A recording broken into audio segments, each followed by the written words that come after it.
And oh wait, Representative Ron, I'll have to call you because I've got to call um, Jolanda. She was a subject of a segment on Aaron Burnett's last night. Did you see that? I got to call. No, Oh, no, well, I missed it. oh yes. Oh my goodness. Yes, yes. It was too rich.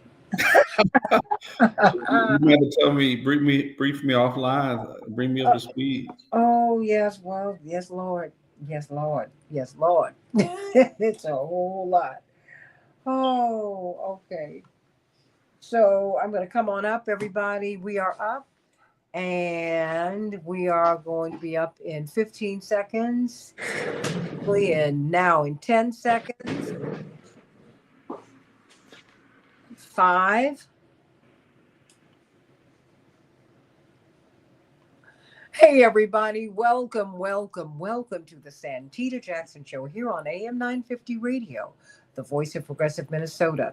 It's a joy to be with you, and let's talk about ICE. It seems like we're talking about them every day, but they're being deployed everywhere. And you need to know what you should do if they show up in your neighborhood, let alone at your door. Because, see, now they're beginning to show up in street clothes and they're arresting people that way. Yeah, that part. And technically, I don't think they're supposed to arrest people, but that's what they're doing. They smashed up this young man's car in California. He said, "No, I'm watching them," and then they rammed my car, and then they took him into custody. But where do you take someone into custody if they're not supposed to arrest people? What are your rights? And what is going on? More and more Americans are getting swept up in this, everybody. More and more Americans every single day. So if you think that this is not your problem, you are sadly mistaken. I promise you. I promise you. So let's talk about this because indeed, Texas State Representative Ron Reynolds, of course, chairman of the Transformative Justice Coalition on WOLDC, the great radio station in Washington, every Tuesday at 12 noon Eastern Standard Time, the chair of the Transformative Justice Coalition, attorney Daryl Jones. Well, this was brought to my attention as I've been looking at all of these stories. ProPublica has a tremendous report on Americans who have been detained. And it's well north of 100. It's a lot of us who are getting detained by ICE, and they're not identifying themselves. So you don't even know who's coming at you. You don't. So, everybody, that's right. Bernadette says like and share. Boom, do that. And how do you share? You go, of course, come to the Santita Jackson Show YouTube channel. Please come there and go to the Santita Jackson and Friends Facebook page. That's the only place where I can get friends, everybody. Please go there. Santita Jackson IG on Instagram, at Santita J on X. And have I missed anything? Blue Sky, santitajackson.bsky.social. Okay, help me to understand what is going on here because you said, look, what you need to know if the National Guard is deployed to your state. That is becoming, it seems like the court cases are going to favor that. And so help me to understand. It seems like it. I wonder what's going to happen when this goes to the Supreme Court. What will happen? And um, and then this is a money making machine, everybody, no doubt. We had Victoria Law on, a brilliant investigative journalist. I'm going to have some more journalists on to talk about how much money is made transporting people from the border. People don't know that about Governor Abbott. More, you know that you can talk about that Texas State Representative Ron Reynolds because people got paid at least $200 million to transport people all through the country. But the ICE detention centers, they're money making machines. And the policies and the rhetoric have been bent in that direction by these private prison corporations so that they can make some money. And so when cities are dealing with deficits and they need money, I would imagine Attorney Tanya Woods from the West Side Justice Center, I would imagine that they would be facing a lot of pressure. That this is yet more, just like getting a ticket on your car. These folks have quotas. Talk to me. What Yeah, is going on? What happens? you make a very valid point about the money making machine, and it's a conversation that used to be just held in kind of movement circles or academic circles about the not-for-profit, about the prison, industrial complex, right? How much money there's been made or stands to be made by propping up carceral institutions and all the systems that feed into those carceral institutions. And luckily, we're now at a point where that conversation is far more mainstream and people are far more savvy and feel more comfortable having these conversations out loud about the money that's to be made. Think about all the infrastructure that has to go into a facility, all the fiber optic and the wiring and the telecom, and all of those things are also various points to be where there's profit to be made, and those dollars are not going back necessarily into the communities where these detention centers are. And so I'm glad you bring up the economic conversation, though, Santita, because that's a very important one that we're having right now in Chicago, is that on one hand, while we're seeing the military occupation and show of force by federal agents that seem to be not only wreaking havoc in communities where they're allegedly trying to pursue the criminals that have come to our country and are undocumented, but many of those chases are taking place in Black communities. But we're also simultaneously seeing the withdrawal of federal dollars in our communities. So in our current city budget right now that is up for discussion and review and approval, we are seeing millions of dollars that were coming from the federal government that are no longer present in our education system budget, in our social and human services. So we're also seeing a simultaneous economic pinch, and that's just a kind word to express what we're experiencing, while at the same time this military show of force is happening. And that's something I want people to be sure that they're connecting the dots to when they talk about it's them and not us. There are multiple levels at which this war is being waged upon Black and brown communities, and they're happening at the same time. And it's very important that we are all paying attention to all the things and keep our head on a swivel. So that economic conversation is one we need to get into as we are watching budgets in major urban cities where dollars are being dried up, and how that is having an impact then on those cities as well as on those states where those cities reside. And that becomes important because now more than ever, the elected officials that you have representing people, they are being called to task as far as accountability is concerned. How are they supporting their communities in this moment when we are being pinched from all sides? So, what is it? Do the cities then, do the states need these facilities to bring money into them? I mean, because like many prisons, they need the prisons to be populated because they then populate congressional districts. They populate representative districts. You know that, Representative uh, Reynolds. You know that's what's happening. That, even though these people cannot vote, even though some of them really ought to be because they're being held, and they haven't been convicted yet, it's still, this is a money making. It seems like increasingly we're the most incarcerating country on earth. Absolutely. And Representative Reynolds, did you want to comment?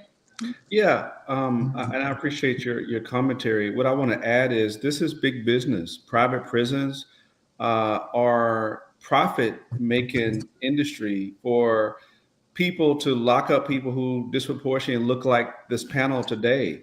And I want to say something, Santita, that you all may probably not be aware of. You wouldn't have any reason to, but when Governor Abbott was busing and sending people through plane and whatever mode, those were no bid contracts that he gave to some of his biggest donors. If that was a Democrat, or Lord forbid, if it was an African American, they would have been raked over the coal. well, hold on. I want you to explain what a no bid contract is for people who don't know. Sure. What does that mean? So normally when government goes out for procurement for services, they will send out a bid for professional services for people to send in a bid so they can say, hey, this is what we're looking for. How much would you charge for this service? You send out the solicitation and then people send in bids. And then typically you'll go with a reputable company that offers you the best value because you're using taxpayer dollars. So you want to be fiscally prudent with those resources. So you may save hundreds of thousands of dollars, if not millions of dollars, by doing that because you're trying to get the best value. Well, when you have a no bid contract, that means that you don't even like try to have people to compete for the business. You pick, hey, I want Daryl to have this contract. Well, Daryl didn't even have to negotiate his price because basically that's your homie, and you say, hey, Daryl, what are you going to charge me for this? Okay, well, here it is. That's what Governor Abbott did. What we found was he was rewarding some of his largest campaign donors. Those were the people that got these no bid contracts. So they're profiting off of the backs, whether it's private prisons, when they were doing this transport of these immigrants and taking them to Chicago and New York. Uh, they were doing it with the taxpayer dollars, but the people who got rich, who made tons of money off, I mean, they made millions of dollars for these services. These were no bid contracts. And I guarantee you, none of the people that got these contracts look like us. And so these things that Trump is Well, doing. I don't want them to look like us. No, but what the point I'm making is they're profiting off of our tax dollars. Yeah. And the point I'm making is they're not giving these contracts to diverse populations. These are white men that are profiting off of these services that are being rendered, whether it's private prisons, whether it's you talk about all the things that President Trump is doing with his administration. It's benefiting billionaires. They're getting richer and richer while the poor and the middle class are getting squeezed. They don't care about this government shutdown because they don't rely on the government for their goods and services. They are getting richer off of these tax breaks and tax incentives that are going to these billionaires. So I just hope this is a wake-up call for the American people that are being squeezed by these tariffs, by these high prices of goods and services and groceries. When President Trump ran on the campaign of lowering the prices of groceries and goods and services and bringing jobs, unemployment for Black women is at a record high. And so I hope that we're paying attention to what is happening right now, whether it's ICE, these deportations, these private prisons. And the final thing I want to talk about the private prisons, the reason why they don't care about criminal justice reform is because they profit off of this. They profit off of having Black bodies, because when these people are in these private prisons, guess what? They're farming them out for labor. I don't know if y'all know that, but then they're able to get good time and time off of their sentence by doing labor for other companies and things like that. So this is a sham. It really is a sham. Blacks are disproportionately getting longer criminal justice, longer sentences for the same crimes. We're talking about bail reform. When Blacks can't afford bail, they often have to sit in jail while other people are able to get out and await their day in court. So the system is really, it needs wholesale reform. And it's a shame that in Congress, we never got the George Floyd Policing Act passed, because that would have helped some of these disparities within our criminal justice system. Representative, why do I keep putting you in elective office, Daryl Jones? I don't know. I'm not Miss Cleo, but maybe, I don't know. So I don't know what I'm calling. I don't know what I'm summoning up. But what do you make of this? I mean, just wait a minute. And Tanya Woods, I think you are Miss Cleo, because I think you predicted that this would happen. Yes, you did. These people are driving into the neighborhoods, and they are in street clothes and unmarked, just in regular cars. And they're saying they're ICE, and they just take you in. Are you serious? What is that? That is scary. That is truly scary, because this is the harm that is being brought to our front door here in Chicago and in other places as well, that we have been talking about, is that nobody asked you to come here. The crime and violence that we're facing, no one tries to pretend that it could not be lower, but we have been making great strides in Chicago by reinvesting in programming that helps people with mental health issues, that helps young people find jobs, that reinvests economically in a way that has moved the needle, not just incrementally, but significantly in this city. And so this is help that we didn't ask for. However, there are apparently enough small voices that have come out publicly to say, yeah, we need the federal government to interfere and help us with our crime and violence, but we don't. We've shown that we can curtail crime and violence and start to repair and restore our communities. But the point that you are making is so very important.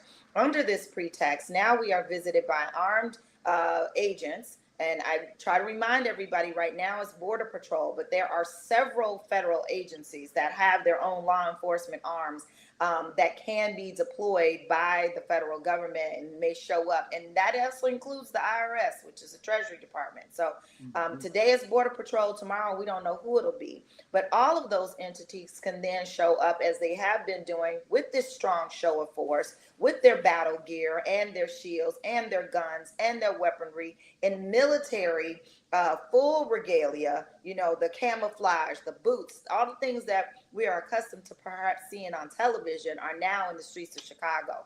That type of violence and show of force is actually creating the chaos. And that kind of rampant now, imposters and people who are playing on that chaos and contributing to this confusion is bringing a problem that we did not have. But where I am buoyed and encouraged is by how community members are coming together and saying that we will not tolerate this. And they are coming together in ways that they are informing and keeping their community members informed. Many of us are very ill-informed, but those who are willing to listen and to learn are getting the education that we so richly deserve and need in order to keep our own community safe. If you want to hear more about some of those ways, you can reach us at the Westside Justice Center at westsidejustice.org, where we are doing community know your rights workshops every time you turn around. We are out there trying to get the word out so that people can keep themselves and their families safe, especially from now what looks like are imposters and folks who are adding to the confusion and the chaos. Hmm. And Santita, it's interesting, listening to Attorney Woods and what she was laying out. One of the interesting thing is, it's not unheard of, it's not unusual to have federal agents that are, in a city that are, whether it's the DEA or if it's the FBI, it's not unusual that they're on the streets and they're in, local government. What is unusual, though, is this. Is that generally when you're dealing with DEA, if you're dealing with the FBI, if you're dealing with federal agents, there's an agreement that's in place with the local policing authority so that the local policing authority knows what's going on with regards to actions that are occurring. There's some type of agreement, generally written, that they have, a lot of times oral, that they have to know what's going on. In this particular instance, my understanding is none of that exists, right? In fact, it's very much the opposite, because you have a governor and a mayor who has put the proclamation out, the word out that the city is not to cooperate, right, and that the state doesn't want to cooperate with what's happening. So you have that's going on at odds. So when you now have these mass folks that are coming in plain clothes, plain vehicles, jumping out of cars and seizing people, you don't know what's going on. You don't know who this person is. And, and not that I'm advocating this, but you do have a right to self-defense, because, you don't know who's coming after you. So, you do have a right to resist an unlawful arrest. And, there are all kinds of questions. Wait. To be fair, just to add this caveat, because I am from the nonviolent, I believe in nonviolent resistance, and I followed that. But let us look at America was born out of revolution, Daryl Jones. I think we have to go back to people. And we just think it was a clean sort of thing. It was a violent, bloody revolution, and a lot of us died. Black people too, everybody. And we had a real fight on our hands with the most powerful army in the world. That is why they said you have the right to bear arms, because if the British rolled up on you to take your land from you or your life, because a lot of that happened. I think we have to, we're too ahistorical, Attorney Woods and Attorney Jones and Representative Reynolds and Reverend Hatch. We need to understand the context in which these laws were written. Now, Yes. no one's saying that you have the right to have an AK-47. I'm not saying that. But wait a minute. When people roll up on you in your house, I'm sorry. I'm not, I think I think we need to have another kind of conversation about that. Well, more importantly, we need to be having these conversations simultaneously, and we need to hear Yeah. a lot more often. So we applaud you for having this vehicle and this platform, for allowing us not just to talk about current events, but give them context and teach a little political education along with it. So imagine if we were all having these kinds of conversations in our homes, especially around when it's time, election time, to talk about how we got here. And so how do we get out of this? People are drawing analogies to slave catchers. The idea of chasing somebody down, hunting them down, and then bringing them back someplace. These are times that, while the adage was, we've been here before, these are times that none of us have been here before. Not this group of people and this group of human beings at this moment in history. This is new. And so while we certainly have some past that is certainly prologue, we have an obligation for those of us who know to be able to teach that history, Santita, that you're talking about, so that folks who may be a little confused, or folks who are, their lived experiences are showing them one thing, that we can invite them into a conversation where they can at least be welcomed in to learn something new. And so you've got a couple of your viewers at Mr. Solomon Harris, who comes on faithfully to talk about letting ICE do their job. And I think even on a previous show talked about, or even commented about, allowing ICE to do their job. And what many of us are saying, that this is not just about ICE, and this is not just about undocumented people, but this is about the rampant discrimination and inequity that is facing Black and brown people all together as a whole. And because wait a minute, this isn't happening in Lincoln Park. No, okay, no, ma'am. in the wealthy area of Chicago. No, ma'am. No, ma'am. I mean, it's not even happening in working class white areas. No, okay. No. So we have to be real. Is that Bailey? You know that. It is. Hey, Bailey. I don't know why you just don't put them on. That's all they want. They just want to be heard. Just put Bailey in your arms. Bring put them on the screen. Come on. But you're exactly right, Santita. We're not seeing this happen in certain communities, and so I'm not exactly sure why. That seems like plain writing on the wall, that this kind of activity is only happening in certain places in certain communities.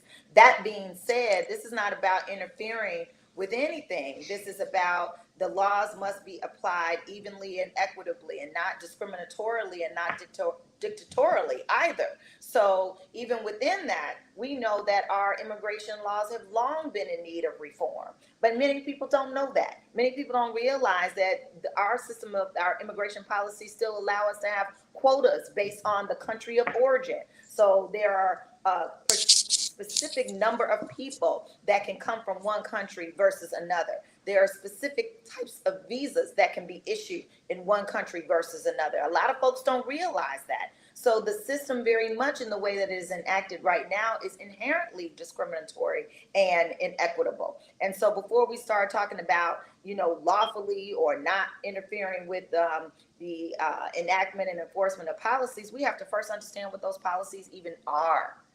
Right? And that's the education that is so deeply needed. Many of us don't even know how that works. And so part of my background, as a brief stint while I was in law school, I did work for ICE as an intern. And so I talk about not what I heard, but what I know. I did work for an immigration law firm that was international. So I'm talking about not what I heard, but what I know.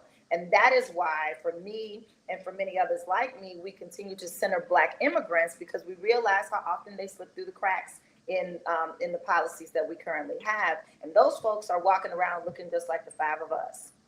Well, I mean, see, Attorney Jones has been a prosecutor. So, I mean, the question is, if these people, are there any rules by which I should abide? I mean, is there any basis upon which you could sue them for bad behavior? So we probably will, Santita. We probably will see some of those lawsuits in the same way that we saw lawsuits, especially here in Chicago, but other major areas, against local police departments, right? There was a time in our own history, in our own lifetimes, where the police could do whatever they want, however they wanted, until some courageous folks, some lawyers, some activists, some movement people, and some victims as well got together and said, no, this is not right. We will begin to push back. So I firmly see ahead that if we start to see and document misconduct by ICE agents, Border Patrol, or any others of working under the color of law, and that those will be not only documented, but those could be and turn out to be future court cases. And so what you kind of nodded to were the court cases that are happening now. I know everybody's paying attention to Chicago, Illinois, and paying attention to Oregon. And so the question becomes, where does this all stop? Well, we got to look ahead to SCOTUS, or the Supreme Court of the United States, and I think that's what all the lawyers, but all the people are looking ahead at, is how they will actually rule. So one of your listeners and viewers put in, what is the Terry stop and how does that work? The Terry stop comes from a case, Terry versus Ohio, that was back in 1968, that set this bar that we are now all living with, which means that a law enforcement agent can stop somebody under a reasonable suspicion, which is basically the lowest bar there practically is, to stop someone. And that often looks like while a person is driving. So we hear it called a traffic stop or a Terry traffic stop. So these are the kind of laws that we're living on under from a case that was heard back in 1968. So what SCOTUS does in these coming months is going to be very important for what it means for how we live day to day for decades to come. So we need to watch. We need to be paying attention. And more importantly, this is where that conversation on another show about why it's important not only to register, but also to vote, but to inform yourself of who you are voting for, because those people who sit in Congress will ultimately be the people who sit in the Senate to either confirm or deny people who then sit on these federal courts where all of these cases are being heard. These are not state court cases, these are federal court cases. And so those are the people that can sit on the bench for the rest of their natural lives if the president appoints them and then the Senate confirms them. Attorney Jones, before I get to Reverend Dr. Hatch,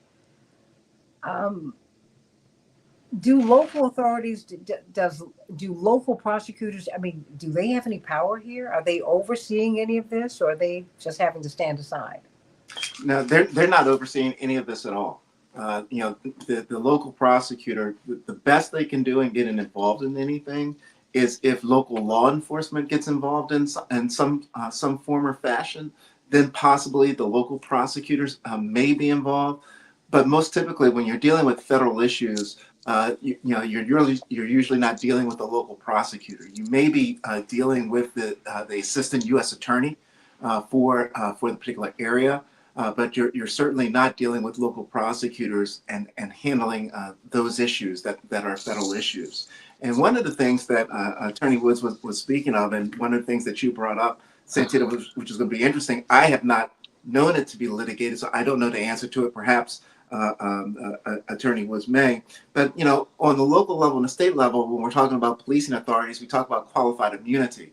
And so that the officers have, an area that if they're operating within their scope of their work, then they may be immune from any type of civil liability. I don't know the answer to that when we're dealing with ICE. I don't know the answer to that. I don't know that there's a case that has ICE being dealt with in that manner. I just don't know the answer to that question. Well, did you not know the answer? Is this because this is new territory?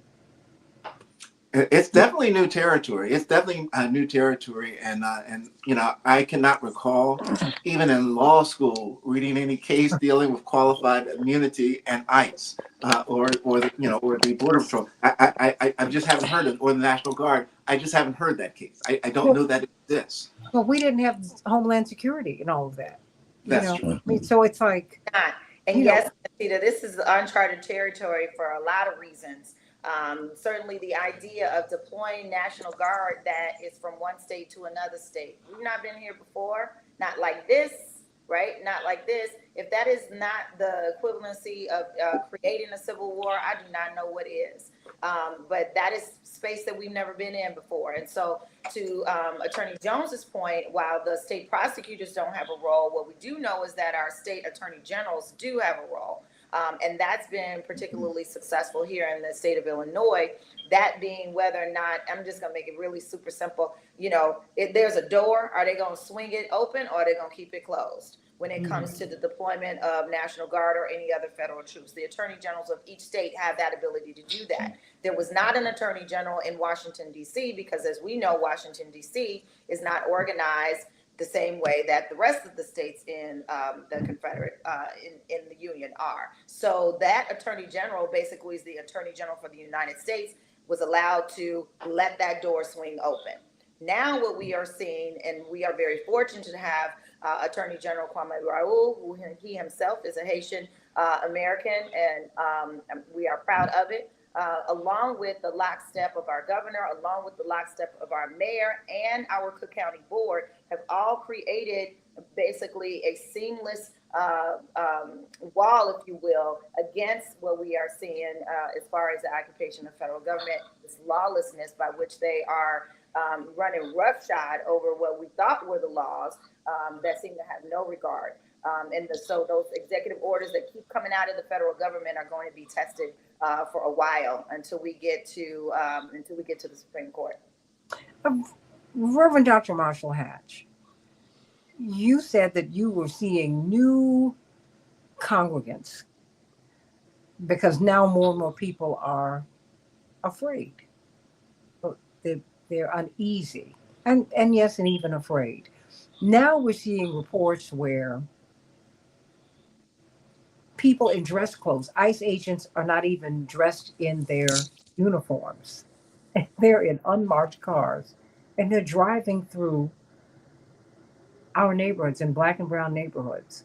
And I think this is throwing black people, black Americans off, because you kept hearing, this won't happen here. This is not our problem. We don't need a black brown coalition. You said, Attorney Tanya Woods, and I want this for you, Pastor Hatch. You were like, no. 20% of black descendant people are immigrants here. So we're in this. But then you also said, look, we have to have coalitions because we're all going to get hit. And since black people look black and brown, because we all have the same racial mixture, all bets are off. Stop. Representative Reverend Dr. Hatch, what are you seeing? Are you seeing, because now the ICE are everywhere. Well, no, they're not in Lincoln Park, I repeat. They're not on the Gold Coast, they're on the Soul Coast and the Salsa Coast. I'm not being funny.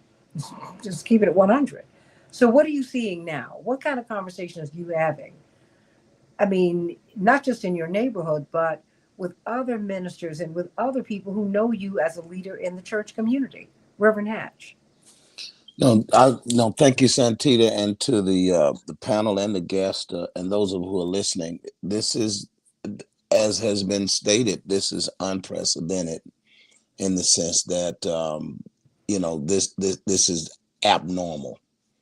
And you brought up just one of the incredible dangers here is that you have an ill-trained federal military, paramilitary force, the ICE, ill-trained, ununiformed, not readily identifiable, snatching people. So, we can't behave as if this is normal. I don't know what people ought to think when people drive up on somebody and start trying to get them to forcibly in some unmarked vehicle. It's insane. It's chaos. And so, this is abnormal. But there is a historical, precedent in terms of I think a synthesis. It's 1850, the Black Codes, the fugitive slave laws. It's the 1890s, the reign of terror on Black people, and it's 1950s. It's pre-civil rights, and it's sort of a synthesis of all of that. And I think Attorney Woods, finally mentioned, the CW phrase, Civil War. It's a pretext, obviously. So you have an administration that is lawless, pushing the edges of envelopes. You have an opposition party, feckless, totally confused as to how to represent an opposition in the face of a form of a lawless government from the White House. And so what a preacher's seeing on the grounds, very interestingly, people coming to churches, one of the last refuges, one of the last places that people might be able to get some direction, find some solace, find some orientation in the disorientation of a increasingly just confusing historical time period where the nation is unrecognizable in less than a year. So I think that this show is a form of resistance. I think what has been described is resistance, and it's a word that people are using on the ground. Even going to church is part of the resistance. You can't take our joy in the midst of this, the chaos and the confusion. So obviously, faith communities are communities above a lot of other things that they are. It's where people gather, congregate, mutually support. And then hopefully, there's some folks in leadership and pulpits that can kind of help give people, some direction. But this is a pickle that we're in. I think all of the energy, in my personal opinion, I was really, impressed by the King's Day. I know they came up with the number 7 million. I can tell you, I was out doing a men's retreat in the southern suburbs, and I came through some small town. I don't even know what the name of it was, driving around Dixie Highway. And there's 700 people out there call themselves protesting. So it could have been 10 million people protested, because every town had people that would gather around the city hall or somewhere. Well, wait a minute, Reverend Hatch, to your point, I want you to continue. The 7 million was an estimate, but given what we're watching the administration do, because these people, they have a pretty good sense of who went where, because we're being surveilled right now here. They know that there was more than 7 million people out there. That was something that was set out there for us. Yeah. They understand. I'm telling you. And these were mostly white people who are angry. And when mostly white people get angry in America, watch out. Yeah. And I think that the energy, and this is where we got to really watch this administration, because I think it was an incredible success. The No Kings. I mean, my granddaughter's 5. She made her own sign and was downtown with her father. And wait a minute. Who was one of Time Magazine's next 100? His namesake. We are so proud of him. Everyone, wait a minute. Yeah, no, we're in New York. He's doing a panel tonight. That's right. Yeah. We have to. I mean, because he's doing so much for the Ma'afa Redemption Project. Of course, our beloved Dwight McKee was the dean of that. Absolutely. Yeah, but our teacher, Dwight.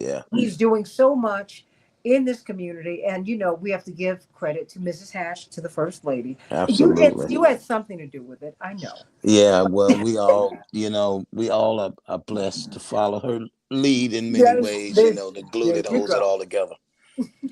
Yeah. So congratulations to you. No, thank you very much. Yeah, but I think that everything needs to be geared toward the midterms, and that's the narrative. I was thinking about how we could start the hashtag of how many months are left. So now we're down to 12 months. 12 months. And I do think the No Kings piece is going to we'll get through the winter and the holidays. It's going to pick up more momentum. The danger is you got an absolutely reckless federal government and national administration. That the more the resistance becomes obvious and effective and widespread, the more dangerous they are going to become. But didn't that always happens whenever a great change is coming? Yes. the people who are in power resist. And I think we need to be here for that. At the end Yes. of the day, we can't be fearful, and that's not what you're telling. Fearlessly. What we have to Absolutely. do is say, even when you have fear, you have to find your courage. And this is no one, like my father said, slave masters never retire. And look, at the end of the day, when they have another, I tell you what, I think someone asked Solomon, you said, what did the No Kings March accomplish? I'd like to open that up to everyone. I think, because I have to tell you, Pastor, I'm starting with you, Pastor, and then everybody work their way around. Let's work our way around this table. They say stop by the church sometime. Something might be said that might help you on your way. Stop by the church sometime. All these things I remember. And the thing is, when you look up and you get to Grant Park or Central Park or in the middle of downtown Los Angeles and you see hundreds, you see so many people you can't even count them. Or you go to your 250, town square. 300,000 people. Yeah, I said, look, I've been marching a long time. It was more than a quarter of a Hmm. million people out in Hmm. Chicago. I mean, because there And were, every suburb, yeah, okay. Oak Park had its own. Uh, Evanston has its, and then, like I said, I was somewhere in the, I think it might have been Park Forest. Okay. And these folks were just out there, no media. they, I mean, families. It's and I think that I kind of went back and forth with somebody what they're looking at. They said, well, Mhm. this is was well organized. I said, no, it wasn't. I said, what it is called is a movement. It means nobody's in charge. It means the idea is resonating, and What those is of the us that idea, no Reverend? kings. See, Okay. it's so basic. That's how it gets down to the grassroots. That's the stuff that movements are made out of. I mean, if I use the example, Rob Emanuel could not run because everywhere he went, he was going to hear 16 shots and a cover up. Yeah. It was so basic. He couldn't visit a high school. You couldn't keep the teenagers quiet. Mm-hmm. You But know, what? one So, one but, guy with a so, bullhorn ran him to his car, and he's just so, shouting. so, So, what do you make of his rehabilitation now? I had to ask because I just saw him on CNN, well, yeah, he's and he was it's talking about the gangbangers. yeah. I don't think Are it's you going serious right anywhere. Yeah, now? he's not. He's not rehabable. And I think that he probably has his political ideology has him reverting back to a time that's not coming back, and that's some kind of, I don't know, conservative Democrat or something. Yeah. And I don't think that. I think we're going forward. Wherever we're going is something that hasn't been. So it won't be a Rahm Emanuel Democrat. That middle of the roads. I think that. So I just think that that's just his own personal search for relevance in a very meaningful time. Well, he's got corporate support. That's what concerns me. I'm not It's the I'm not corporate, the fearful. corporate Democrats, right? Yeah, yeah, yeah. But he's got their support, and for him to oversee the killing of this child, because that's what Laquan was, a child. He was. We have his image in our stained glass window. You should. I mean, with Laquan McDonald. Yeah. Wait a Some of the minute. kids in the Alpha program knew him, the fun loving, teenager that he was. And I sat through the trial. I can tell you, I Reverend. firsthand, this was a kid trying to play a little song and dance game. He didn't want to go back to the juvenile home right away because Mm-hmm. they didn't let him watch TV all night there. Mm-hmm. So it was like a little cat and mouse game with the police on his way back to the juvie. And so really, almost a fun loving kid is all of the people that we knew A him. And then of child. course a child, And a children minor, and boys are silly. right? And to see that Santita. smoke rise from this boy's body. Yeah, They I was at the trial when the Hispanic gentleman in the yard that saw him in the truck. He was in the truck. They said he was stealing radios. Well, he wasn't stealing radios. He was trying to find a place to sleep. I sat through the trial, and so then the prosecutors, no, the defense attorneys tried to get the man to say that he threw rocks at him to shoot a man away. That was security in the truck yard, and the man kept saying, no, pebbles. And they were saying, you mean rocks? He said, no, gravel. And then of course there was the sister who they would that he was on her porch and telling her that, you know, you should let me use your car. And she said, she laughed and said, you know, I don't even let my children use my car. So he was a kid that was homeless, and he was trying to find some place to sleep. And he didn't like going back to the juvenile because, you know, the folks there, they didn't let him watch TV all night. This was a kid in every sense of the word, and demonized, you know, and I think that you know, I think that it just demonstrates again the kind of you know, what our children are up against, being stereotyped and boxed in. Well, So we got a lot of fights and not understood. He was a and not child understood. who had Yeah. no home. He didn't have a mama and a No, dad. his grandmother passed away. Yeah. So, And there you was a know, judge, you remember Judge, I forget, Jackson was yes. really like his guardian. She was the one Hmm. that oversaw his cases and really was broke down at the funeral because she knew the kid personally and had tried. He was 16. Yeah. You So, know, I mean, I just think it's important to bring all of this up because it's these discussions, Attorney Woods, are being had. Representative Reynolds, Attorney Jones, Reverend Dr. Hatch. They're being made in this context because he is now being put on television as someone. Well, Mary Manuel, what do you think about them deploying the troops in Chicago? His response was, "Well, we've got to the gangster disciples, all these folks." I said, "Wait a minute. There's some real thugs, and they're not the ones. Let me leave that alone right now." So, are you for real right now? The thugs killed that boy that night. Who does that? We saw the smoke rising from his body. Dwight McKee, may he rest in peace, said when those tapes are released, he is not going to be reelected. They're going to chase him out of office, Santita. I said, really, Dwight? He said, absolutely. He's going to have to go. He said he's trying to sit on top of those tapes like they're trying to sit on top of the Epstein files. That's why they don't want Adelita Grijalva sworn in. They don't want her to vote on health care. I mean, it's all of this. So, help me to understand what we're looking at because Attorney Woods, I don't even know if someone comes up to me and asks me a question, who's talking to me? You may not know actually. And so I want to make that clear. They're not making this easy, but it's never been easy. I got a call earlier today and somebody said, well, same question. How am I supposed to know and what should I do? And should I ask for the warrant? And should I, then argue with the warrant and look for the judge and look for the clerk? And this literally happened today, as well as it was a question that was asked in the audience last night at a Community Know Your Rights workshop. I say that because those are real questions that people want to know the answers to. My simple answer is simply know what your basic constitutional rights are when interacting with law enforcement. And as Reverend Jeanette says, in the heat of the moment is not the time to litigate. Please live to see another day. Let us, as the advocates and the legal attorneys, be able to fight that fight for you. So your first thing when you come up with, if you are the person that's being detained, you want to ask, am I free to go?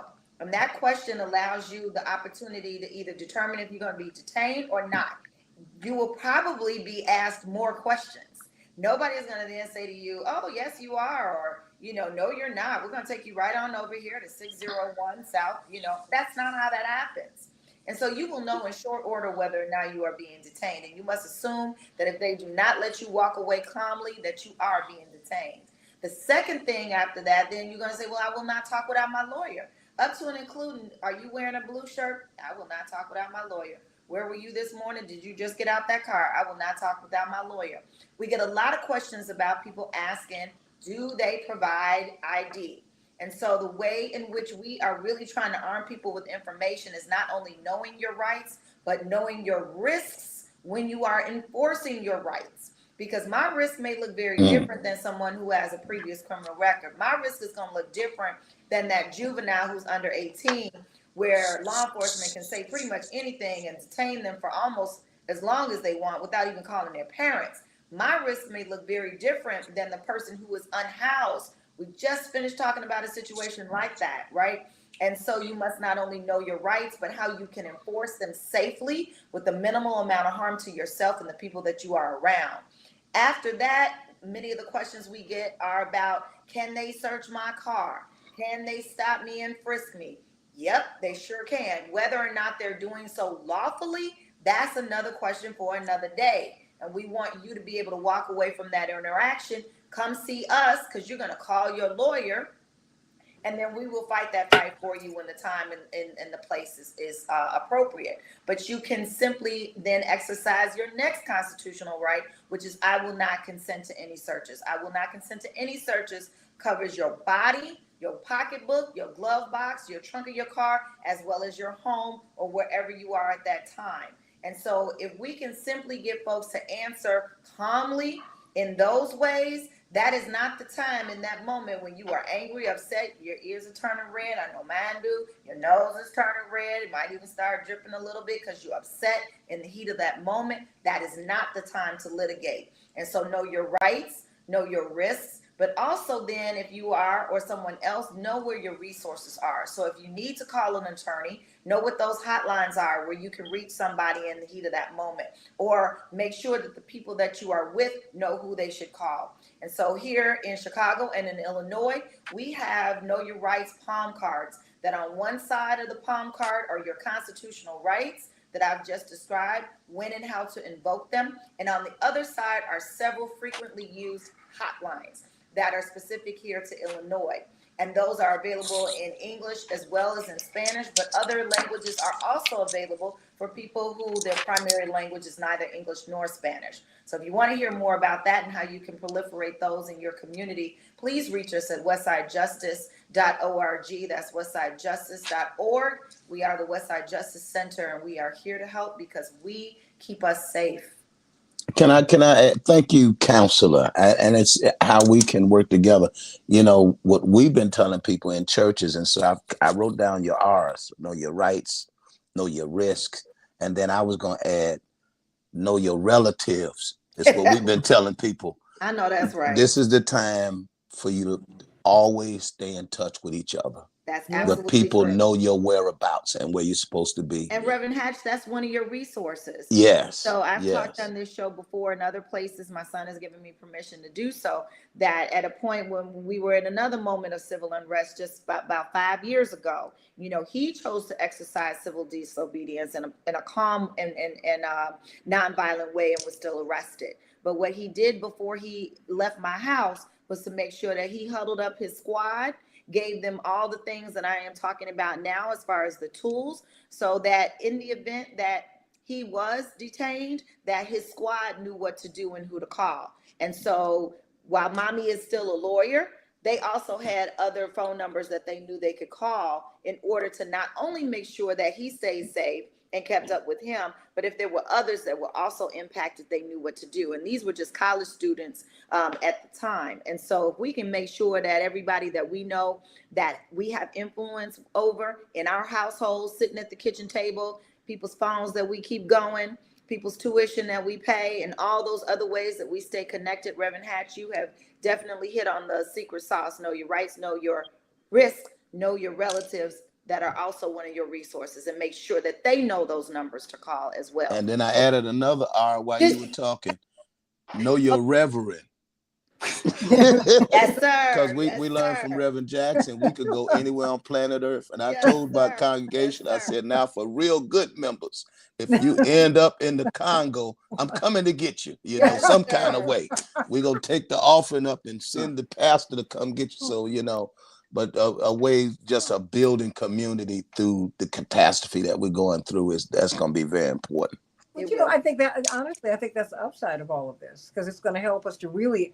The Constitution is going to mean something to you now. Yes, sir. The Bill of Rights will mean something to you now. Even the Declaration of Independence, these things will mean something to you now.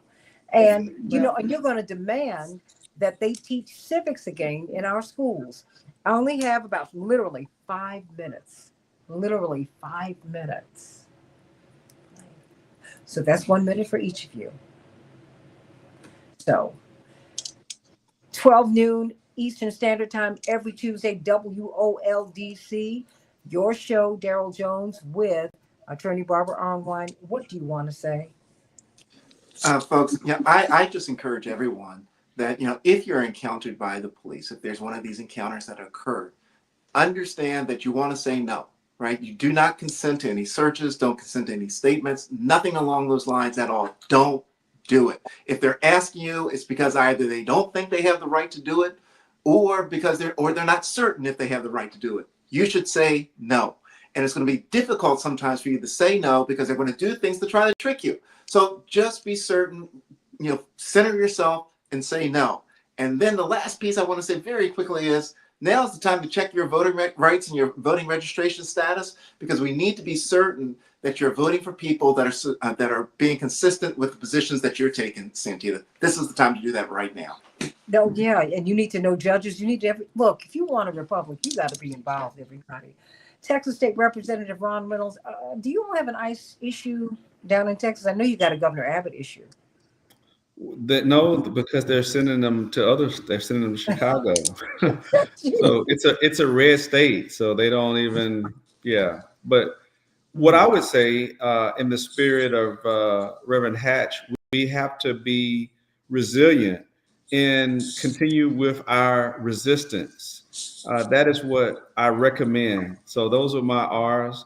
I think that this is a time that history will judge those who took a stand, just like we commonly refer to what people did during the civil rights movement, and we often hold them in reverence for taking a stand and making good trouble.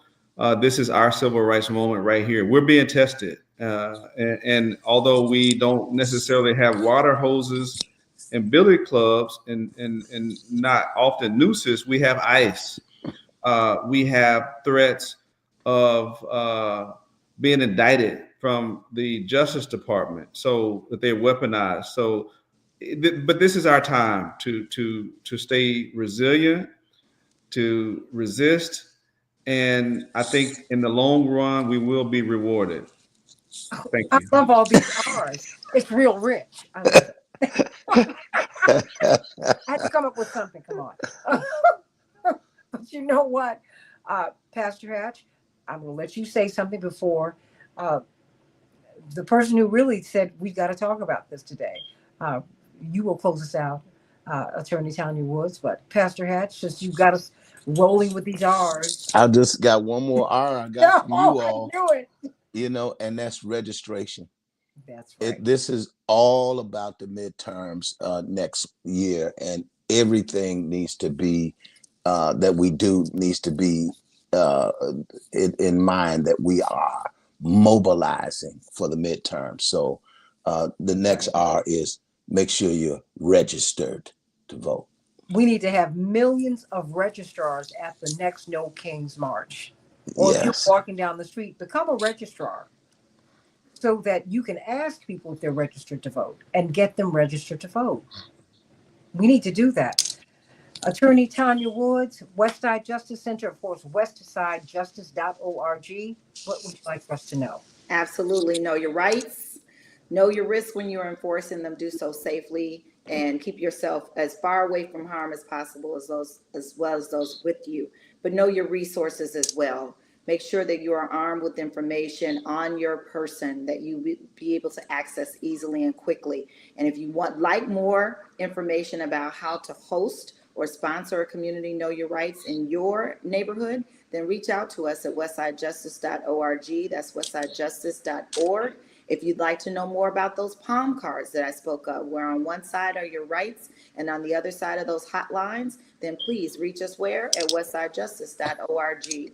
And then lastly, hold your local and state elected officials accountable. Find out what their positions are in this very important moment. As Reverend Hatch said, we will be judged by where we stand today, and make sure that your voice and your interests are being heard. And then lastly, get involved. Santita, as you said, this is our republic. And so in order to get to get the results we're looking for, you must stay involved because we keep us safe. Amen to that. Everybody get involved. And come on, Solomon, don't do that.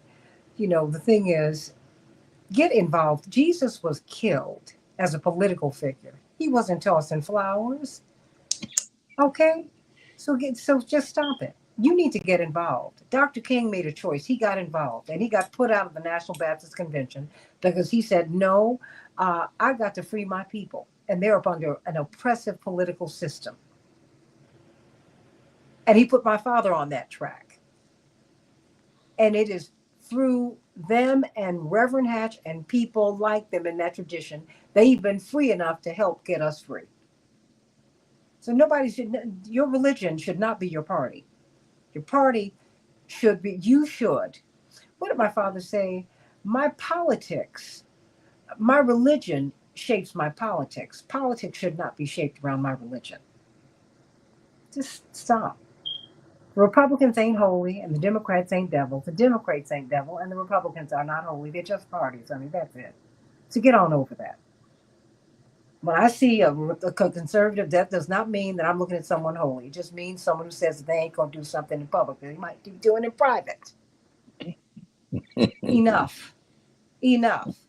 I want people to have food, clothing, and shelter. That is what I want. And I'm serious about that. Whatever you do in your personal life is your business. I do not care about it. As long as you're not married to me, what do I care? Just don't do it to the children.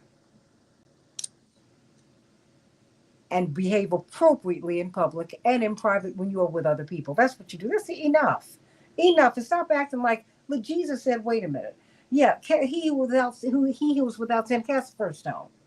And you know what that means? If you thought about sinning, you're guilty. Let alone if you've committed the sin, just stop it. Stop it. Republicans and Democrats ought to want this to be a more perfect union. How about that part? And independence. Enough. We can agree to disagree, but agree on that. Just stop it. Enough. And get people registered to vote. I don't care how they vote. They need to vote about more than themselves. How about that part? Everybody deserves health care. You shouldn't have 20 million people kicked off of health care. 50,000 people a year should not die.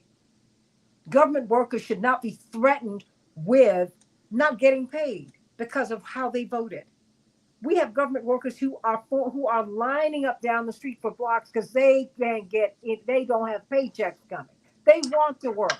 They're being prevented from working. It might be the Epstein files because that indicts a whole lot of people, but it's healthcare because they gave trillions to trillionaires, people who about to become that, and they took $1 trillion from you.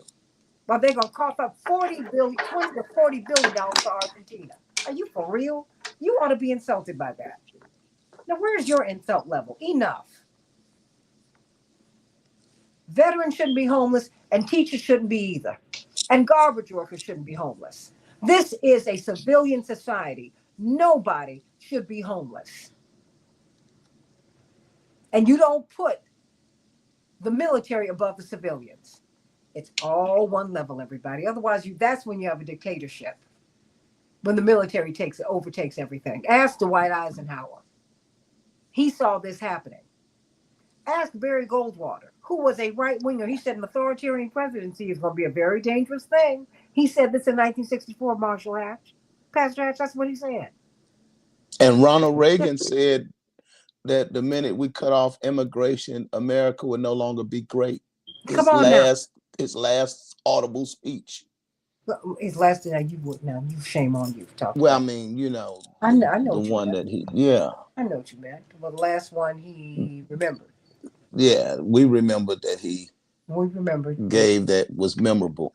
You are just Lord help. But it was a great speech. It was. You know, it was about everybody's worth and everybody's dignity, even Ronald Reagan. Come on now. Yeah, I'm with you. Shame. But right is just right when it's right, no matter who says it. And wrong is wrong, no matter who says it. We'll all pay. You know, I was looking at Senator Warnock's post about health care, and when we don't pay for people who can't pay, hospitals are going to close. That's right. That's just, so we're all going to be our brother and sister's keeper one way or another. Everybody's going to be impacted. Because either gonna treat people, and the hospital is not gonna get paid, which means they're gonna close, or you're gonna not treat people who can't pay, which I mean, you know what? you can't live like that. You can't have. Reverend Clay Evans, my pastor, said, "I've never seen God make a mouth that God couldn't feed." And except for these folks who got lost in space, everybody was ever born on this earth. Lack has never been the problem. It's No, greed. it's greed. And what did Reverend Otis Moss Sr., well, Jr., because we have Reverend Otis third year. Yeah, that's right. His father said, God will satisfy your every need, not your every greed. That's right. So He'll supply all of your need according to his riches and glory. Is Reverend pro-immigration? Absolutely. Absolutely. Absolutely.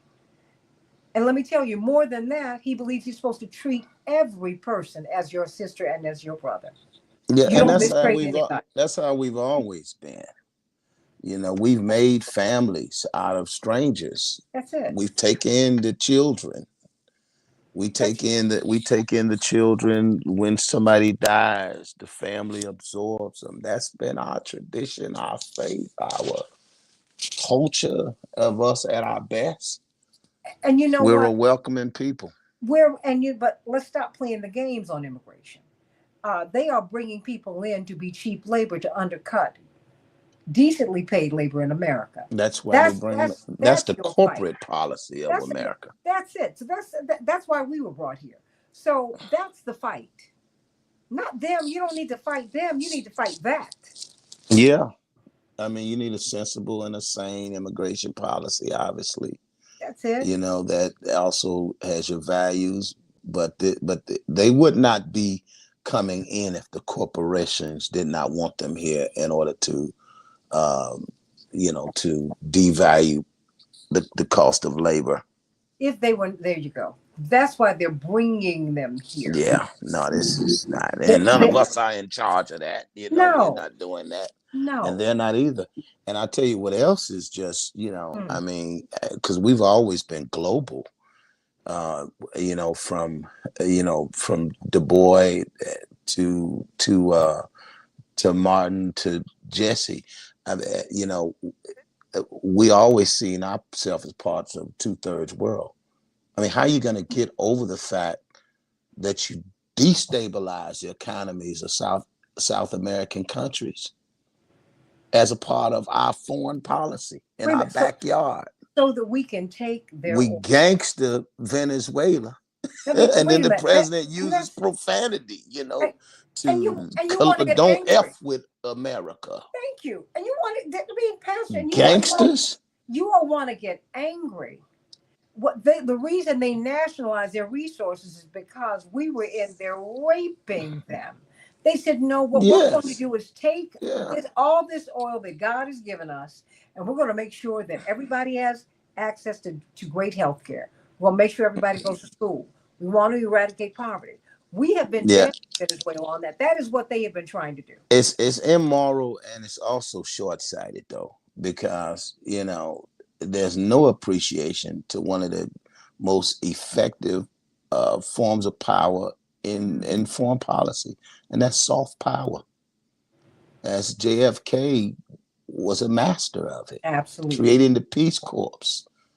And, you give young people within their ideals, places to go and represent the country and meet the needs of some of the people, the poorest people. That's called soft power. And we basically have none of that now, and turning the world to your so-called adversaries, because the Chinese are all over the planet. And they did not want... Saying we're the alternative. That's right, and they are. To the gangsters. That's right. And what happened with JFK, they got rid of him because of where he was going. I'm not saying he was perfect. No one is. No, but he said, having been in war, having seen some things, he said, you know what, we're not going to do this. Well, Eisenhower is the case in point. The drug he says, these are the drug countries, and we are the drug consumers. How about that? Right. So, I mean, wait a minute. Why are you taking it? Why are we taking it? I mean, what is the structural deficit within us that makes us want to be or need to be high all the time? Deal with that. Yeah, Well, I mean, wait because a minute. everywhere I've walked here in Manhattan, you just have to get used to weed. It's just it, and I said, now this, if I was part of the Silicon cabal, I certainly would look forward to all the people being high all the time. You don't Absolutely. have to worry about resistance when you got a population of people Which checking is out. which is why they legalized it. Exactly. Because if And if never you're high, repaired our communities after war on drugs that's right. decimated our communities. Absolutely. So I mean, stop it. Because guess where it was illegal to do drugs, to take drugs? On LaSalle Street. That's the Wall Street of Chicago. Okay. And And of course, mind those of us that went to college were you, oh, always puzzled there that were the no most, drug busts in college. no, that's why the colleges, the universities had their own police forces to keep their kids out of the criminal justice system. But the biggest drug dealers are on college campuses. Everybody had whatever they wanted. Come on. Come get Never out. a drug bust in a dormitory. No, When no, have you ever heard of that? no. And plenty of drugs are on the campuses. So what'd you say? You remember when Reverend was saying down with dope and up with hope? Yeah, and guess what? I had to live it too, because our parents did not play any of that. Yeah, dog. And I was preaching. I said, you got to understand, just because something is legal, don't mean it's good. Oh no. What's something makes something moral? It has to be good and right. Oh, come on. Come on. There's that. Come on. You Come on, know, Reverend. people make laws, and they make. Now, Dwight taught us this. They make their vices legal, That's right. That's right. and make That's your right. vices illegal. That's right. That's right. And so come on.